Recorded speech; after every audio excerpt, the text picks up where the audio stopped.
Andrew are here, but mostly Disney is the name of the podcast here to play. Laugh along to what they say. So tune in, grab your mouse ears, let's all give a cheer for Disney. Times are here. Hey guys, and welcome to the But Mostly Disney podcast. I'm Tater, and with me as always is my buddy on the other end, Andrew. Good evening. How is Charleston, South Carolina? It is nice and cool. We had some 40-degree mornings, but it's been a nice little change from the 90 degrees to 60 and 70, so we're loving it. I like it when it cools down a little bit. I really do enjoy it. I like having fires. We go through about three cords of wood a year. So our typical MO is get home, make dinner, light a fire, and then watch TV. Tonight, we are honored to have back our buddy, Dr. Stephen, who is going to take care of all my aches and pains, of which there are many. How are you doing, man? Good. It's good to see you both. I want to say I'm pretty jealous that you put on fires because, you know, here in Florida, it's a chilly 56 degrees in the morning. Ooh. Well, and so we do wood fires. When I bought the house, it had a gas stove or gas fireplace, and we had that taken out. So I was a Boy Scout. I like building the fire. My granddad did it. I like smelling the wood in the house and the dirt. I think when we move to Orlando, I will have to have some kind of electric fire or something. Maybe something that can change colors. Put that somewhere in the corner in the wall. But it is nice. It is cool on a chilly night. My house feels very summery in the summer and very wintry in the winter, and I like it a lot. Yeah, that's awesome. I'm seeing Karen in the chat say we do have 40-degree days. That is completely true. And do you mind if I share a quick story? No, that's what we do. So in writing my book and in learning a lot more about how to walk effortlessly and have a lot less pain on your Disney vacation, a lot of it was centered around how you get through the parks in different types of weather. And of course, everyone knows that in Orlando, it gets really hot and humid in the summer. But in the winter, it's slightly different because, like, if you're from California, or even if you're from a snowy state like Colorado or up in the Northeast, like, you're used to either cold, dry winters or cold, snowy winters. In Florida, because of the humidity makes the hot temperatures feel hotter, but it also makes the colder temperatures feel colder.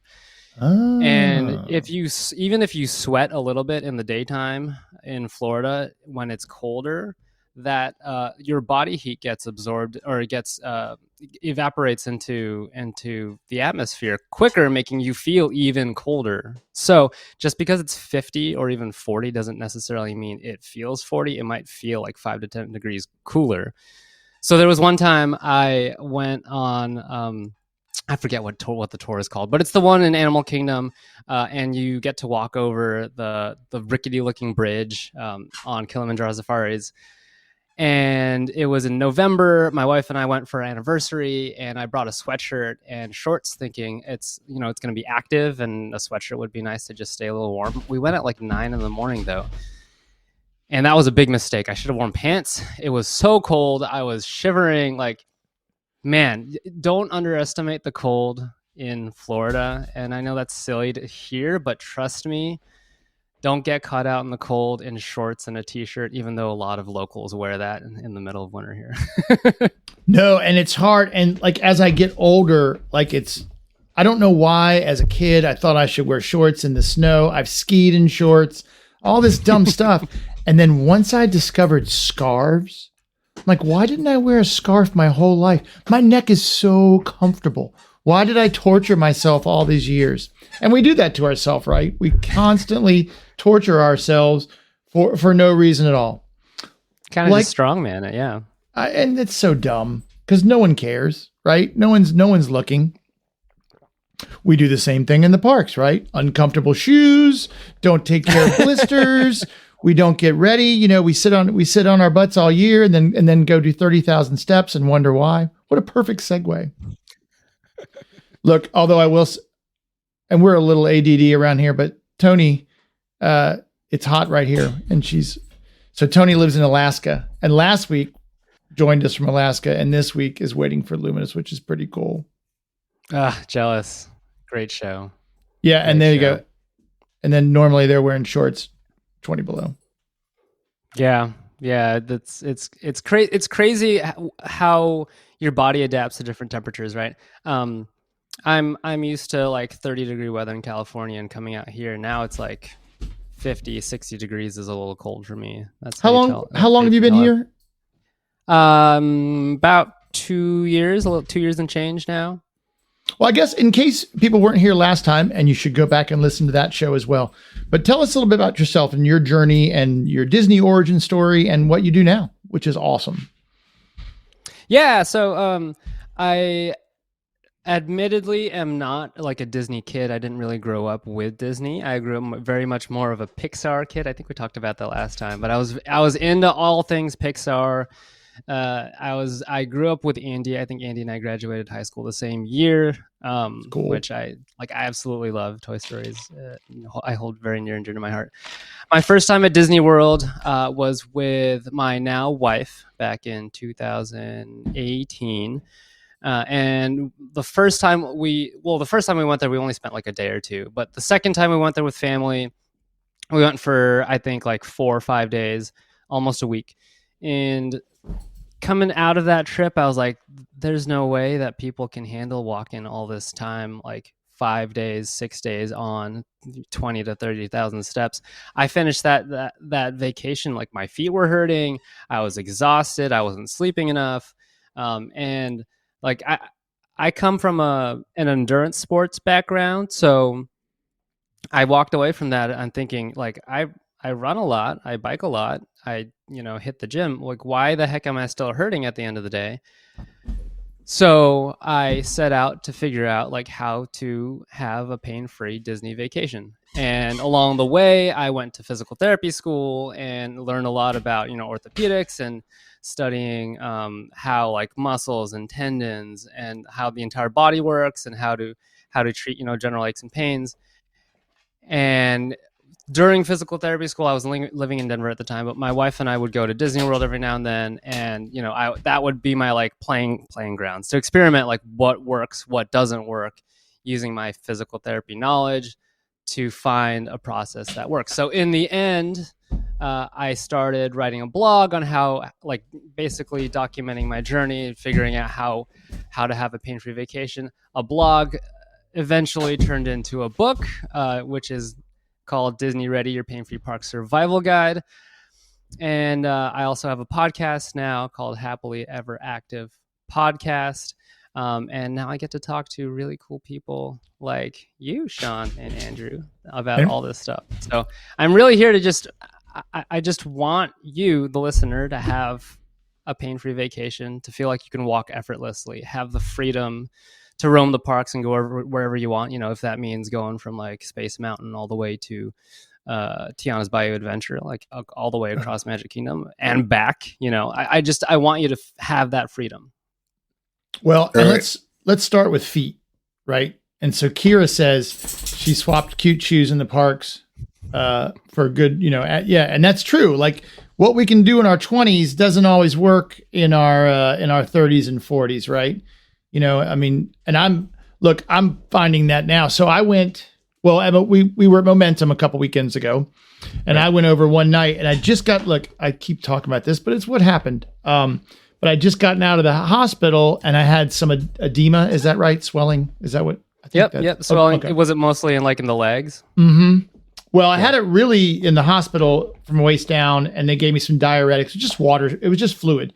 But my shoes don't fit right. My flip-flops didn't fit right. And I really kind of hobbled through the park. And I was thinking about you the whole time. I was like, oh my gosh, this is terrible. And I really didn't bring tennis shoes, but my feet were so fat, I'm not sure they would have fit in them anyway. Sure. Yeah. But and we did talk about this last time, but I have always done the parks in flip-flops. I have tennis shoes. Actually, I went to my physical therapy the first time in flip-flops, and they're like, what's wrong with you? We're going to work out. I'm like, I forget. This is what I wear. And so how important is your footwear at the parks? Like in your list of what you found, I know you said I could wear flip flops last time, but Yeah. So it's high enough on the list to really consider what you're going to wear, because you're on your feet uh 8, 10, 12 hours a day for 5, 6, 7 days of the week.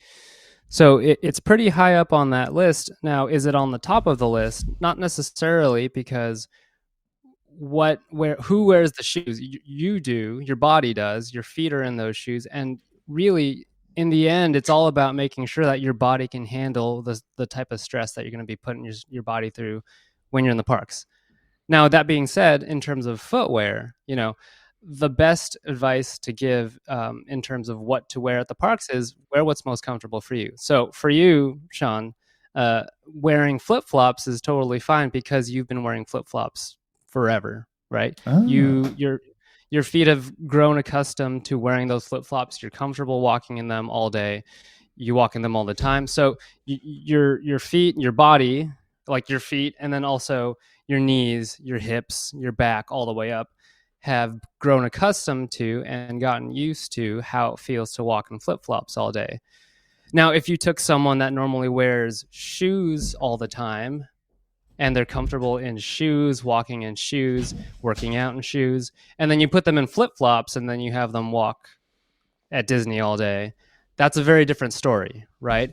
To go from one end of the spectrum where you have these nice, comfy, cushy, soft, or comfortable, nice, comfy, cushy shoes, to go from that to flip-flops where you don't have as much cushion. You have some support, but not as much support as you do with shoes. It's a very different type of footwear that you're going to be going into, and that drastic change is usually what leads to pain or injury. Well, and maybe that's like what Kira's saying too, is I'm not saying I do this, but we plan little outfits that we have for the parks, and we want to look amazing in those PhotoPass pictures. And so we get, some Mickey Mouse Vans because that's what we think looks cool, and then put them on and then hate them because they don't fit right. You not wearing them in before you go. It's like, it's like hiking. I mean, I've been on hiking trips that were less than Disney, right? I mean, it's unbelievable how much walking there is there. The one day I do wear shoes though is Epcot. Like I feel like I walk more at Epcot than any other park. Yeah, I think I don't remember off the top of my head. It's definitely one of the bigger parks compared to the other three. But of course, walking around World Showcases, which is what everyone loves to do. That's like a mile and some change just around World Showcase Lagoon, and people tend to go around more than once. And if you listen, I'm not a good planner, so I never get like a good, I'm always going over here and then back over here and then back to England, and then I'm going back to Mexico. Yeah. Oh, and then we forgot something at the front, so we got to go back to the locker and get that, and then shoot back over to England, and then and then you're trying to make it by a fast pass. Yep. No, and you're not called out, but Kira, you know what it did remind me of? It reminds me of the Modern Family. No, sorry, my dog's in here. It reminded me of the Modern Family where Gloria wears those high heels, and then he finally buys her the mini slippers so she can walk comfortably because she's wearing those 5-inch heels. Okay, so let me know when I'm delving into secret territory because I want everybody to buy your book. But if shoes aren't number one, what's number one? It's got to be lower back. What's that? It says got to be lower back. No, somewhat related, but like really number one is making sure that your body's ready for all of that stress that you're putting, you're going to be putting your body through when you're at the park. So that's making sure that you're prepared physically, that your body has been used to walking, that it's used to walking not necessarily 20 or 30,000 steps before going to the parks, but at least walking 10, maybe 12 or 15,000 steps if you have the time to, right? You want to build that resiliency of your muscles, your tendons, your ligaments, and of course your cardiovascular system to make sure it can handle all that stress. Now, when I say the word stress, really the word stress just it describes whatever forces are being put upon your body that your body has to fight against. So, for example, walking is a stressor. running is a stressor, jumping is a stressor, but also, of course, annoying or loud crying children at the theme parks are also a stressor, right? There are different types of stressors. The stressors I'm talking about are the physical stressors that happen to your body when you're walking a lot. So back to physical preparedness. You want to really make sure that your body is physically prepared to walk in the parks, 15, 20, 30,000 steps a day. That means going on some sort of progressive walking program, which I do offer, some walking programs and also a 30-day walking challenge on my website at fitforthemagic.com.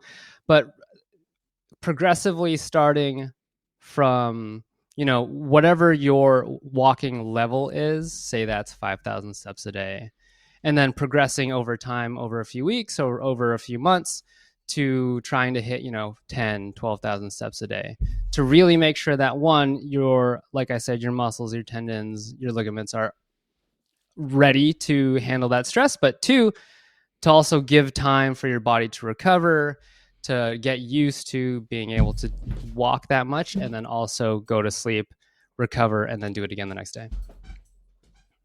Yeah, because we try, and as my kids get older, we used to take a full 7 to 9 days. Like that was our Disney trip, sometimes 10 if we could do it.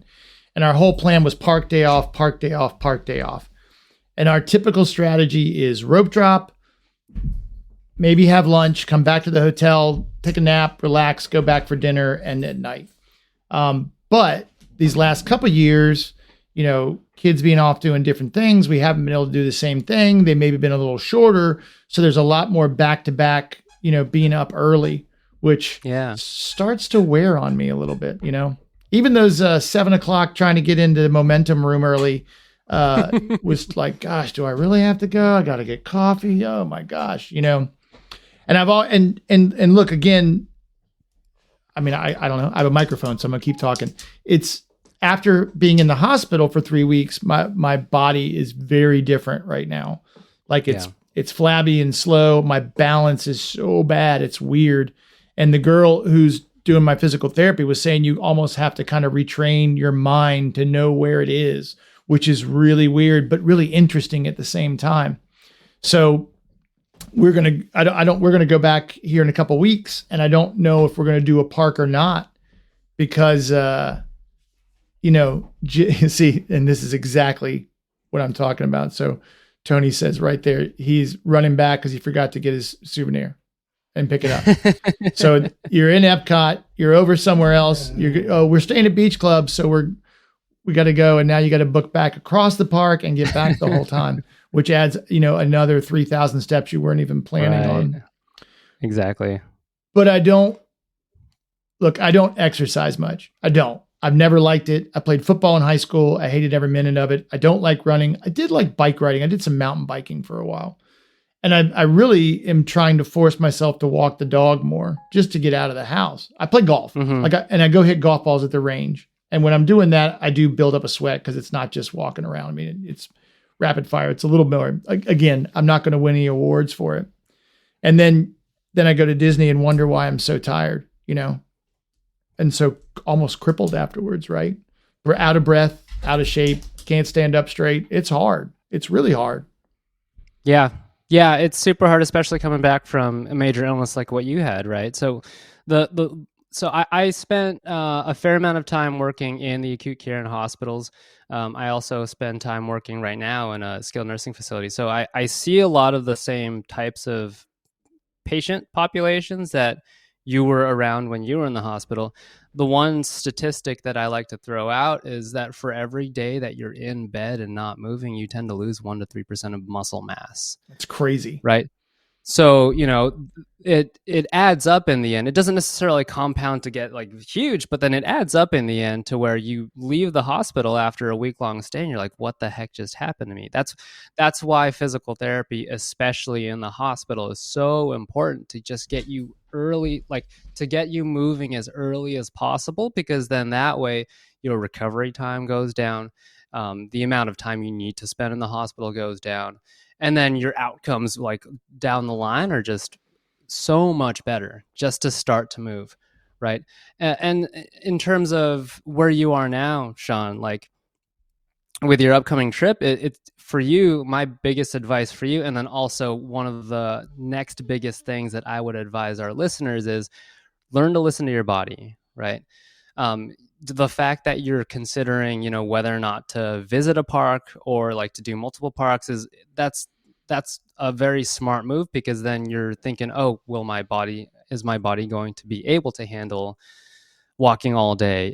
Do I need to take several rest breaks throughout the day? So knowing how much your body can handle in the days leading up to your trip is just as important as the preparation, which I think is more important than just the type of shoes you wear. But again, like those three things, listening to your body, having a program to work on to prepare, and shoes, like they're all up there for sure. Well, and at least I don't have any ego tied up in it, right? And I'm lucky because I have an annual pass. So if we go do Epcot and it's just too much, I'm just going to sit down. I'm not ready for the jazzy yet, right? You know, I mean, I don't want to be on the little cart. Nothing wrong with that. I'm just not. Maybe I do have a little ego. Like I'm just not quite ready to be there. But I would do it if I had to. Like I'd rather do that. I'd rather be the beep, beep, beep guy than not get to go to the park at all, right? And that's all about that. That's all part of listening to your body too, right? If you actually do need the ECV, then, you know, by all means, right? And so I'm teasing, but I'm getting closer to it, right? So I feel like I can own that a little bit and be okay with it. But it's true. I mean, and that was the thing. My wife obviously is much more concerned than I am. That's why she's better than me and why I've started listening more to her. But that was the thing. He's like, "Are you sure you want to do this?" So I really ended up sending my son in. And I was like, "I'll meet you guys for Tron," you know. So I kind of slowly walked in, you know, later and made it. But like inclines are still not my friend, right? Stairs hate me. My son lives. There are more inclines than you think at Disney World. They really sneak up on you, man. They sneak up on you. Yeah, I wasn't paying attention to it before, and now I really see it, you know. So, and Kira brings up, this is a great question. So when you have a desk job, right? I mean, I'm at my desk a lot. I do get out but again, since I've been in the hospital, not to keep saying that, I'm not doing, like I was pretty hands-on when I'd flip a house, right? I like to go in and paint. I wish I'd gone into construction. I'm not going to do it now. It's a little later than I want to do it, but I really love doing that stuff. And now I can't, because I still can't lift things the way I could before. You know, it's very, very different. So a lot of my life now is sitting at a desk. We were just talking about desk chairs before this and spending a lot of money on them, because if you know, I buy good mattresses because I sleep a lot, right? So if you're at a desk job, what are some things you can really do to get prepared if you don't have a ton of time to go walking and you're going for 7 days marathon Disney trip? Yeah, that's a really, really good question, especially, you know, I still technically work at a desk because I have a lot of documenting to do as a physical therapist. Oh yeah, I bet. So one of the first things I would recommend is, if you can get a stand-up desk, definitely get a stand-up desk.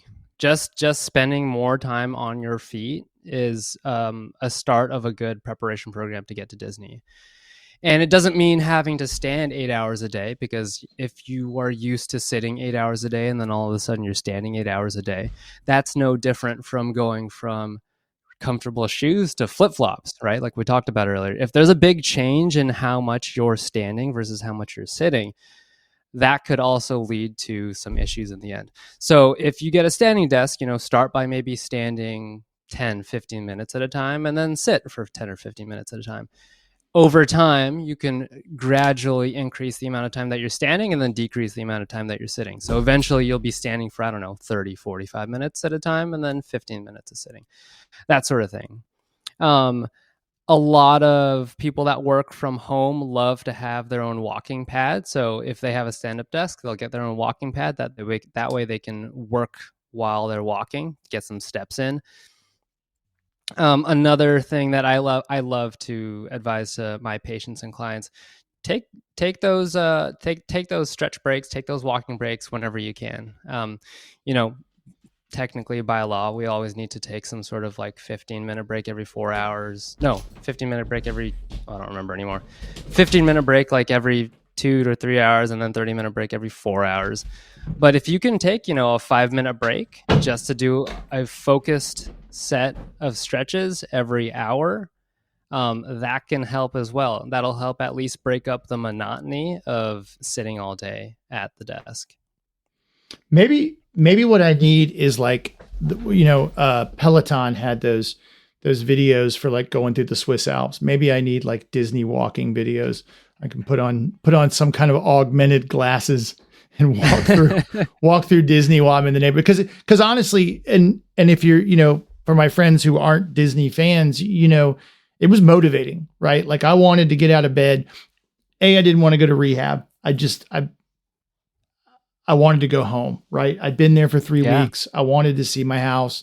I would have gone, but I felt like as much as it got worse quickly, it got better quickly too, right? Like there was one day and I had tubes sticking out of me. So for me to get out of bed, it took like 4 people. It was really tough. So I didn't do any therapy like the whole time. And then one day I could get up and go to a chair, and the next day I couldn't. Like it was just gone. It was unbelievable. Mm-hmm. But on the reverse side, on Saturday morning, I'm kind of like, okay, give me a walker. I'm going to try to get to the bathroom. I made it. And then on Sunday, I got out of bed by myself. And then Monday morning, I walked out and forgot my walker. I left it behind, which was, so it does come back quickly, some of the stuff, but some of the stuff I feel like my arms are so flabby and they never were before, even though, like I said, it's not like I hit the gym all the time, but it was such a big difference. And again, go ahead. No, I was just going to say, I think age plays a big role in it too, right? Generally, the younger you are, the quicker it is for us to bounce back and recover. You're clearly still on the younger side of things, and in ways that you can recover quicker. So that's great, and that's clearly worked in your favor to where you're back to where you are now, which is huge, man. That's huge. Well, and I'm 54, right? Which is older than I feel. Like I did fall over. And I don't mind telling the story, but we go to a buddy of mine's house for football quite a bit. And I love Pellegrino. I had a Pellegrino. I dropped my line, and in my head, I'm feeling really good. Everything's fine. And then I reached down for it and kind of lost my balance because I forgot that I'm not fine. Right. And then I think about, the times that I walked through that park holding a kid with a kid on my shoulders, literally like strapping, another 140 pounds on me and still made it through. And it was great. Right. And yet, I don't want to walk to the mailbox because I'm like, oh, I have to go all the way out there. And yet I'll walk around these parks, if I had a little. Go ahead. No, you fire away. No, I was thinking, you posted, what are we talking about tonight? And I was like, oh, feet. Because that's the first thing that pops in everybody's mind about when they go to Disney is my feet are killing me. But the biggest problem I have is like after day 4, and we'll go day at the park, rest day at the park. We'll go for a week and we'll split up, we'll have rest days. And I'll say, my lower back is killing me. And they're like, oh, you need to go get fitted for shoes. And I'm like, I've got a pair of Brooks on my feet that are $200. I don't know any better shoe I can get. And I'm thinking it's probably the 30-pound sack of the must-haves that we have to take that we use probably a quarter of. That's really causing the problem because I don't carry a rucksack every day to work. I do carry a book bag, but it's got a laptop and a notepad in it. So it's just like I hear what you're saying. It's a lot of prep. You don't think about it, Right. You got to prep yourself to go. And I'm not the smallest guy in the world, so I'm trying to lose weight so where my park experiences are a little bit better. Because you're carrying a bag, you're carrying extra weight, and by the time we get done, I bring 2 pairs of shoes and rotate them out because I just feel it helps better. Yeah, a rotation of shoes is huge. Like that's such a great strategy to have at the parks. And then you painted the picture perfect, Andrew. Like if you're wearing a backpack full of your family's stuff, that's a lot different from wearing like a 1-pound crossbody bag at the parks and walking the same amount. So that could make the biggest difference for you, like in particular, for sure. So finding ways to try and distribute that weight, or even like renting a locker, distributing the weight as in like, make your family carry some of it too. Well, I've also told now, do we have to take all this? Do we need this? Yeah, absolutely. Yeah. 12 ponchos. We can only wear one at a time. My wife is good at what she brings, but we over the years, once the kids were older, we pride ourselves. In fact, I thought about calling this podcast "Guests Without Bags," because that's what we shoot for, right? You'd be a minimalist, yes. Right. I mean, I don't even like having things in my pockets, much less like when I go in, even when I'm filming for my YouTube stuff, I've got one battery, the camera, and that's it. I bought a special pair of shorts because my camera fits in them nicely. I don't want anything in my hands. I don't like carrying a wallet, which is why I love the Magic Band. I mean, I like being unburdened in the park for sure in my flip-flops. So I'm always that dad that's going to get picked at a line and you got to go dump all your stuff out. And you're like, ugh. I'm like, let's just get... Now, when my kids were younger and Addison was a baby, we had everything we had to take. Okay, that's different. Now we're like, if you're carrying it, if you're bringing it, you're carrying it. I'm not carrying your stuff because you can carry your own stuff. You're old enough now, but now, And no judgment. Like anything I make fun of, it's because I kid because I love. But we do, although I am trying to find a way to make fun of people who stop in the middle of the walkway without being mean. Like I don't. I can't figure out a way not to be. I definitely follow our buddy Lou. I want to be a choose the good guy, and I love the parks, and I'm always in a good mood. It's nothing that really brings me down. But I need to save the picture.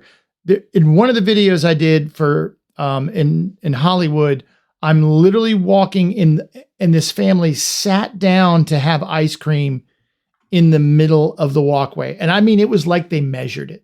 It was dead center. And I'm in the video and I couldn't stop but go, what is it? I mean, I just couldn't believe it. And it happens all the time. And sometimes it's someone in a wheelchair and sometimes it's not. And sometimes it's just the chair and you don't know where the people have gone or they're backing up. It's just unbelievable. And look, I get culturally that some people walk on the wrong side of the sidewalk. Like in America, you're going this way, on the right and on the left, and it makes sense. But people from all over the world are, so that that doesn't bother me at all. Plus, sometimes I find myself doing that without thinking about it. So, those who live in glass houses, but the stopping just to check your phone in the middle of the walkway, I just want some term because I want to tease them, but I don't want to be mean. Right. And someday I'll find it.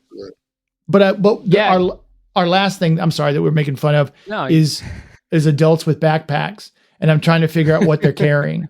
I'm trying to get rid of everything I have. And if you have kids, do whatever you want.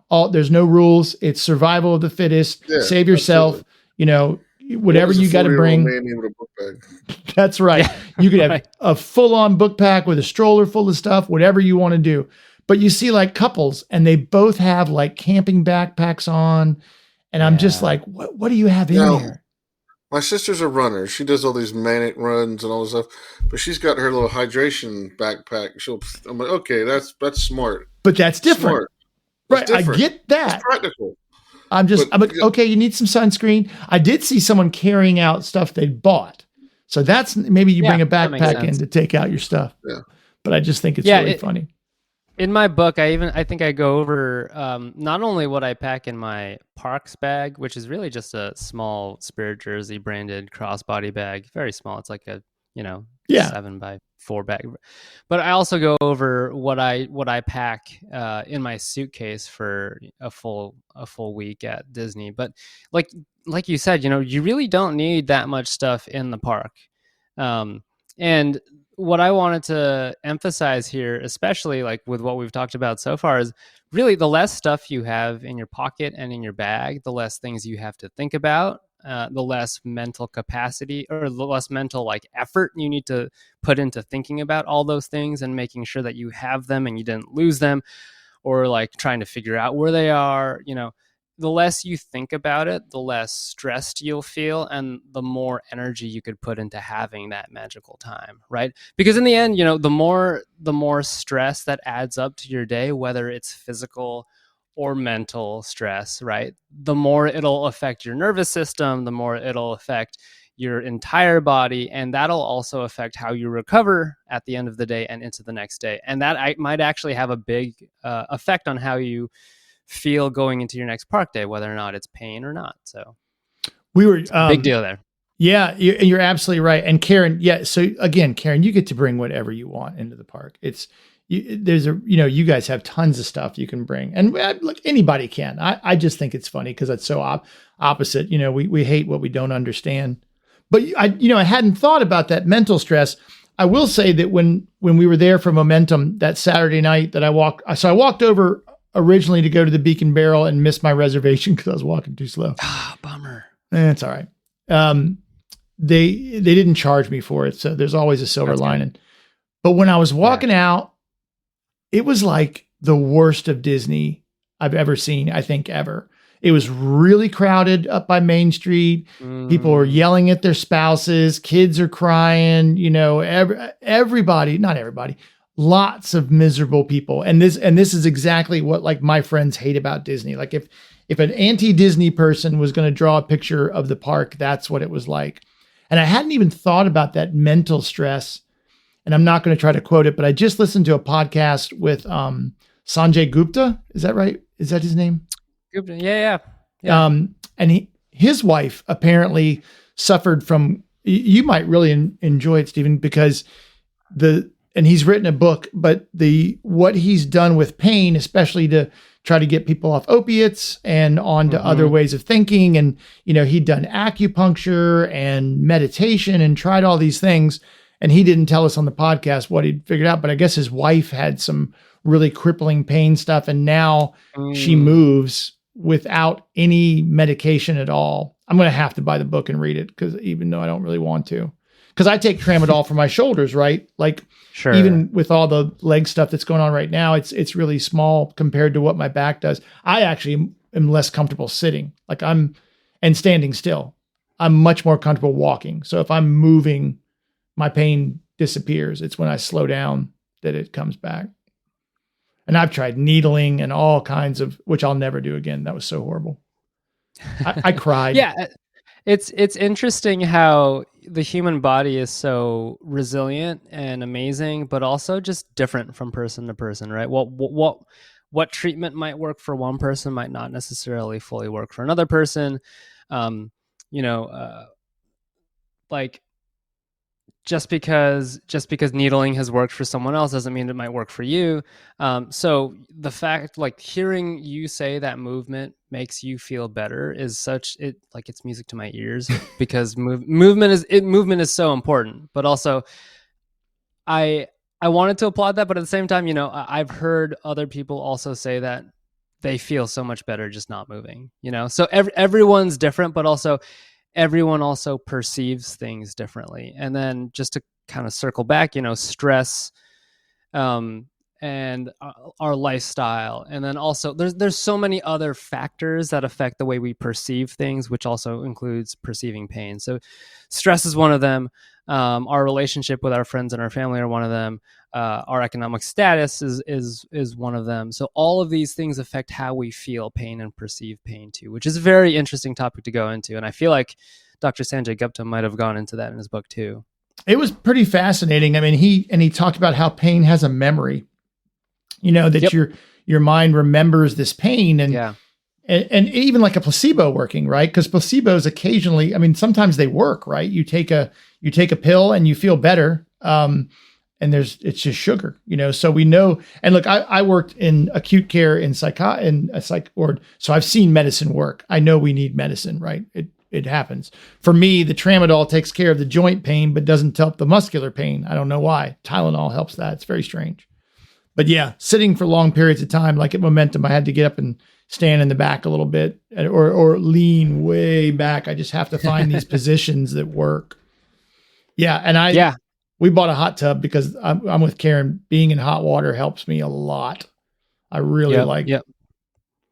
Warm water. I love the comments that you're giving, and then Karen, I love your comments too, because again, like I talked about earlier, everyone's different. So figuring out what works best for you is the most important thing, and experimenting what works best for you is so important, especially when you go into the Disney parks, whether or not that's a warm bath or an Epsom salt bath or stretching or the right shoes or insoles. Like there's so many different things that you can experiment with that you really need to take time to figure out what works best for you, you know, between like 1, 2, maybe sometimes even 3 months in advance. That way, 1, you figure out what works.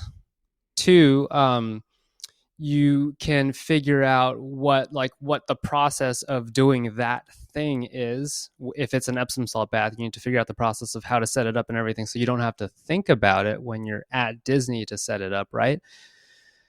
So like getting all that stuff down is so important before your Disney World trip. Yeah. All right. So I've got 2 questions for you left. And if anyone in the chat has more, we can, I don't want to take all your time. Cause I feel like I appreciate you being so generous and coming on, but it's I could talk forever. My wife will tell you that. So how about on the post end of the day, right? Like we talk about prepping for the trip. Yeah. What do we do? Like, okay, you've been to the park, it's 9:00. And let's say maybe you're not getting up and, you know, it's 6 a.m. to rope drop the next day. So what do you do at the end of the day to wind down to feel better? Yeah, there's always some sort of stretching routine I like to do. So generally in the mornings, I like to do what's called an active warm up, where I'm actively moving through my different ranges of motion from my different joints. In the evening, I like to focus on what's called like a static stretch or some sort of cool down stretch. So that usually means something like holding a certain position for a specific amount of time, usually like 45 seconds to a minute. So if you're thinking like a stretch that a lot of people like would probably know is like a quad stretch, where you're standing and you're bringing your heel as close to your butt as you can and holding that for a minute. You're feeling that nice stretch at the front of your thigh, or the runner stretch, or a calf stretch where you're allowing that calf to stretch. And again, you're holding it for a minute. So I have some sort of stretching routine that personally I've practiced and I know works well for me. I have a long list of stretches that you can definitely do. That's in my book, Disney Ready. But first thing first, some sort of cool down stretch, which I love to do like waiting for Disney transportation, or if I'm in the monorail, I'll stretch. Even if I'm sitting in the bus, I'll stretch. And then I'll do a little bit of stretching after showering, because after showering, my body is nice and warm from the warm water I use. So that'll help relax those muscles and calm everything down. So stretching in the end of the day is one big thing. The other big thing I like to do is practice my nightly routine. Now, my nightly routine is going to be a lot different from your nightly routine. Really, in the end, it's doing what works best for you. And then also, like I said earlier, practicing that routine long enough before your trip so that it becomes just second nature. It's less to think about. You don't have to worry about, am I doing like step 1, step 2, step 3 in my nightly routine? You don't have to think about it. You just do it. So for me personally, I'll shower, I'll stretch, I'll make sure I have a book to read before I'm going to bed. I'm dimming the lights. That way my body is preparing to go to sleep, right? Because if the lights are on, that's signaling your body that it's time to wake up. But if you're dimming the lights or getting the lights lower, that's signaling your body that it's time to go to sleep soon. I'll sit in bed while I'm reading the book. Sitting up, I normally don't lay down to read the book, otherwise I fall asleep reading. Right. And then from there, it's really all about making sure that my environment is ideal for me to go to sleep. So I mentioned dimming the lights or keeping the lights low. Once I'm ready to go to sleep, I want to make sure that everything is as dark as possible. So I close the curtains in the room. I make sure the light that's coming from the alarm clock is completely covered. Bathroom lights are off. I make sure that the temperature is at a comfortable temperature for me personally. Usually that's somewhere on the cooler side, right in the low 70s, upper 60s. I was just going to ask. A little warmer. It's different for different people, but it tends to be around that range. So yeah, to recap, stretching, nightly routine. Those are the big things that I practice. It's amazing. So doing this physical therapy, the level of stretching I'm doing, and it really does work, right? Like I thought they'd have me lifting weights, and really it's been a very small part of what they've done. A lot of resistance bands and that kind of stuff. But the calves, like the one girl was telling me, like the calves are like your second heart. And I'm diabetic, so I potentially have bad circulation in my feet anyway, right? And so just curling my toes and stretching my calves, almost pumping like a heartbeat with them, is pretty wild at how much it'll change how you feel, how your legs feel, how your feet feel quickly. It's pretty cool. That's funny. Yeah, your calves are such a big, like such an important set of muscles to help propel you when you're walking, right? Right. It's amazing how much you use your calves and you don't really even think about it. So my bet, I mean, without doing a formal assessment of you, but, my bet is that not only are your calves tight, but they're probably, not as strong as they used to be. So right. I'm willing to bet that not only are you doing a stretching routine with your physical therapist, but you're probably doing also some strengthening through those calves too. Yes. Yeah, exactly. And that's interesting because it's much better like the last week, because I kind of went and asked, and I'm like, hey, I don't feel like I'm improving fast enough. And she's like, don't be impatient. You've been here 5 times. You were on your back for 3 weeks. This is going to take more than what you're expecting, which is nice. And they don't let you off the hook by any, it wasn't like, so sit down and have a taco, you'll be fine. It wasn't anything like that. It was, they still beat me up every week in the nicest way possible, but it did make me feel good because I was a little worried, right? Like I felt like this should be going faster and it's not. But the stretching, I mean, like on the little stairs and there's a little incline where I do my calves, like half foot, half on, half off. It's like just a little tiny 45-degree board. And now, because for a while I was getting out of bed every day feeling like I'd been at Disney the day before. I mean, my legs were just so tight. It was, terrible. And it's coming along, which is nice and encouraging. That's great. Yeah. All and, right. it might help to know that, if as long as you're on the right strengthening program for you, that at the right intensity to where you're creating the right, effect to your muscles, sometimes it takes 2 weeks or maybe even a little bit longer to really notice change, right? So 5 therapy visits could, if you're going twice a week, that could mean 2 weeks altogether. But just starting out, you might not necessarily feel it, but then further down the line, you're going to notice a big change as long as you're on the right program. Well, and it's hard too. And maybe this changes when you get older, but any physical activity I've ever done, it's always push yourself, go further, hit it, is lifting weights for football or like trying to get my core right for golf or whatever. So it's always do 2 more, get 2 more, a little more, it's, whereas this is a much different, like, slow down. You need to, you could hurt yourself. I'm like, wow, I'm really that old. That's well, it's no, it's different. more like, Right. yeah, it's just different. Exactly. Really, working with a physical therapist, like I like to believe it's akin to working out in the presence of injury or working out in the presence of recovery from a sickness, right? So that's the thing that makes physical therapists special, is they help you get through injury or sickness, because your body's in a different state from when it was healthy, right? So we get you back to where you were healthy. And they're awesome and encouraging. I'm just teasing that they torture me. It's just how it feels. No, they torture you. Yeah. So, okay, my last question for you is, so in your packed suitcase, what are your top 3 can't live without items? Top 3 can't live without items. 1 is going to be some sort of recovery item. So I wish I had it with me. It's downstairs, but I have a small, thin foam roll.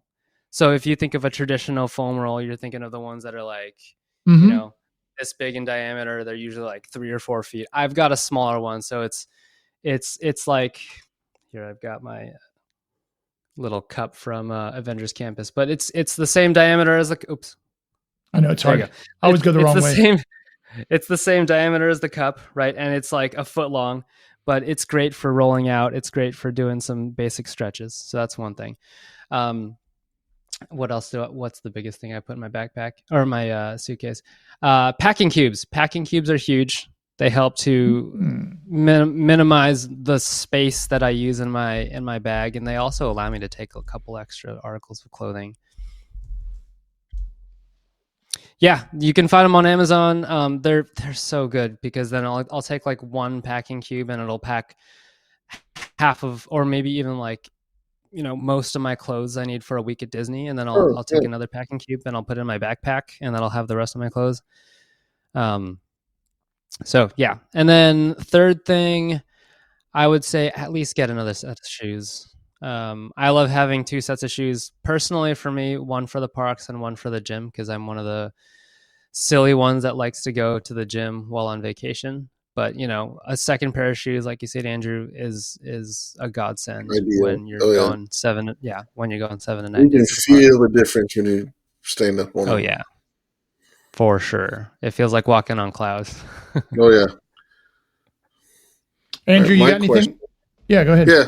So I've used it before, this machine before, a TENS machine on my arm for like golfer's elbow and stuff. Is that something like, because I have bad knees and so my calves really burn when we get done. Is that something good to like help get the blood moving, to put that TENS machine on your calves? Just to kind of like stimulate everything? Yeah. So from I'm just my trying to figure out ways understanding to and from get blood flow, I guess is what I'm getting at. Yeah, I think so TENS units, depending on the setting, can help a little bit with blood flow and circulation. They're traditionally, or they're most widely used for when you're recovering from pain. So the way TENS units work is they send electrical impulses on whatever part of your body that the pads are on, and they stimulate the nerves in that area to the point where you feel that tingling sensation Yeah. from the TENS unit. You feel that more than you feel your pain. Okay. So I like to describe it as masking pain. That's really what it does. Okay. It tricks the nerves into feeling that tingling sensation. So because of the nature of TENS units, they help initially, but they don't usually provide that lasting effect. Gotcha. I think a better way to get more circulation into the area of question is to do some movement, whether or not that's like an active stretch that I have in my book, or if Okay. it's like your legs or your knees, it's something as simple as flexing and bending, or flexing and pointing your toes, bending your knee back and forth. Those more active movements, as opposed to a TENS unit, which is technically more passive. Those active Okay. movements tend to be a lot better to get that circulation. Yeah, I still remember. Now this was 35 years ago. When I was catching, I had different stretches for my legs and stuff, and I've reverted back to doing those. That seems to help a lot. And then I've actually had, like, I think they call it blading. They move the blood around, like it Boy, looks like a straight edge basically. They kind of and they sculpt kind it. of rub it onto your yeah. It hurts like double hockey stick. Sounds But terrible. when they're done though, it's like, wow, I can feel my, it helps move the blood around, but it hurts pretty good when they're doing it. Yeah, and that type of treatment, it's not, kind of going back to Karen there, because she had commented on a couple of things, but like tennis balls, lacrosse balls, foam rolls, which is what I mentioned earlier, blading, all of that are forms of what's called like a passive recovery treatment, which has its place. Like, don't get me wrong, that stuff, those types of treatments are definitely useful, especially if you're trying to feel a little bit better at the end of the day at Disney. Now, where do I put that in terms of like how do I rate that in comparison to getting on a walking program or a strengthening program? I would put it below the walking and strengthening program, but I wouldn't cut it out altogether, right? I think it has its place for sure. What do you think of cupping? Cupping, yeah, it's I put it along the same lines as blading and Okay. tennis ball, lacrosse ball. It definitely, like, it feels good for sure, and we've learned through research that a lot of these types of treatments alone are not as effective as if you did those treatments and followed them up with some sort of active exercise. So, for example, if we took cupping, a lot of people, like, what's really popular is to get cupping like along the shoulders or like the upper back.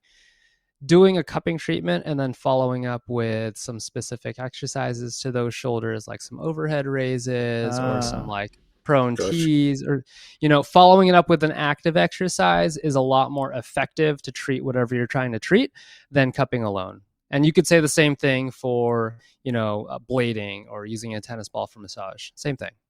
Okay. Cool. This is awesome. And the cool thing is about this is I talk to you and I get motivated because it's not magic, right? Like, as much as we love magic here, it's not. It's real, and it takes work and effort, and you got to do it. And here's what I'm going to do. So we leave on I think the 13th, maybe the 14th, but I'm going to post a picture. I'm going to walk my dog every day between now and then.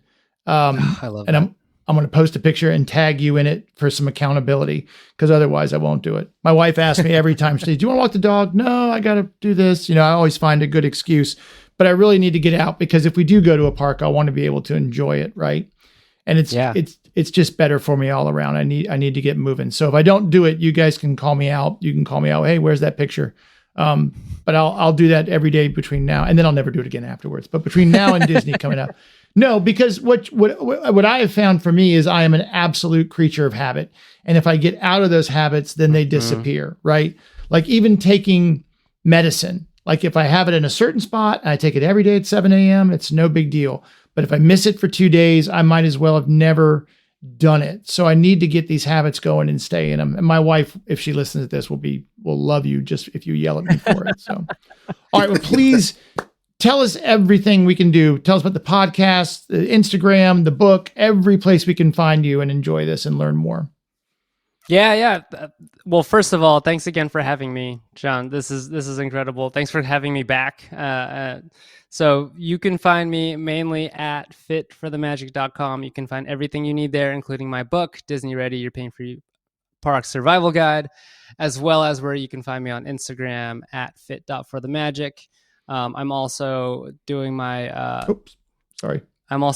you're good. I'm also doing my podcast, Happily Ever Active. I'm on Spotify and on YouTube and on Apple Podcasts. I haven't posted an episode in the recent weeks, but I just did an interview last night with Lisa Dinoto Glassner on Wine and Dine, the Run Disney race weekend that happened a couple weekends ago. So I'm really excited to release that. I also have another episode coming up with Derek Sitch on skincare at Disney, which honestly is very much applicable to guys as it is to gals.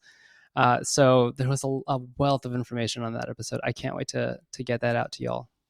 Yeah, and if you're again, in my generation, my son, he is all about his skin, and he couldn't be any manlier, right? Like, we assume that skincare, because my wife's got a regime at night and she looks great, right? But my son, he knows more about cologne and about skincare products. I mean, he knows everything. And again, now he's athletic, so he has to get that from his mom.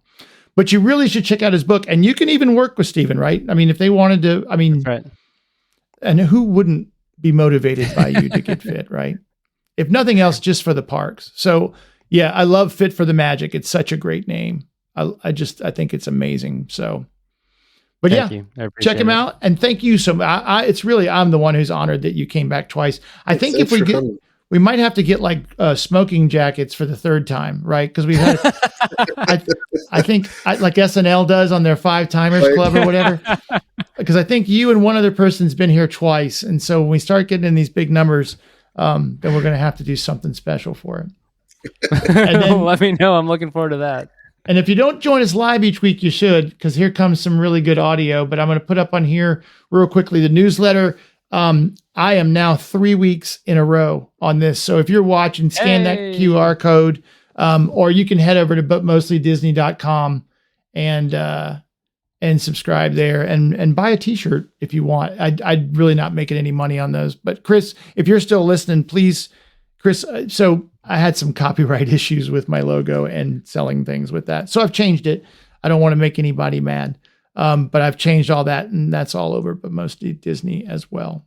So, well, come back next week. If you're around listening, we have Tim Bananas Foster on from Celebrations Magazine.